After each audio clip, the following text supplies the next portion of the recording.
இங்கே வளம் வந்து நம்மகிட்ட தமிழ்நாட்டில் இருக்கிற அந்த ஏரியாவில் வந்து மொத்தமே 5% தான் இருக்குது. இன்றைக்கி கர்நாடகா பார்த்திங்கன்னா 42% இருக்குது, ராஜஸ்தானில் 27% இருக்குது, ஆந்திர பிரதேசில் 17% இருக்குது. 5% இருக்கிற மாநிலத்தில் வந்து ஏன் அவங்க தேர்ந்தெடுக்கிறாங்கன்னு பார்க்கும்போது பார்த்திங்கன்னா வேதாந்தா குரூப் வந்து ஏற்கனவே ஸ்டெர்லைட்டில் இருந்து அவங்க நடத்தி சரியாக நடத்தலை. இப்போ மீதி எல்லா உலகத்துலேயும் வந்து நடக்கிறாங்கன்னா சில விதிமுறைகள்லாம் உண்டு. அந்த விதிமுறைகளை மீறி அவங்க நடத்துறதுனால தான் நம்ம வந்து அதை எதிர்த்தோம். தூத்துக்குடியிலே வந்து விசைவாயுகள் எல்லாம் திறந்து விட்டாங்க. அந்த திறந்து விட்டதுனால தான் மக்களுக்கு பாதிப்பு வருது.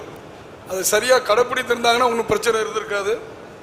அதே மாதிரி இவங்க வந்து இங்கே ஒரு 2000 ஏக்கரில் ஆரம்பிக்கிறாங்க நிறுவனத்தை. அந்த 2000 ஏக்கரில் ஆரம்பிக்கும் போது என்ன பிரச்சனை வருதுன்னு நமக்கு அதோடைய பை ப்ராடக்ட், அந்த பை ப்ராடக்ட் எல்லாமே வந்து விஷவாயுகளாக இருக்கிறதுனால அது வந்து க்ரோத் ஆஃப் அடுத்த ஃபியூச்சர் ஜெனரேஷன் வளர்ச்சி பாதிக்கப்படும்.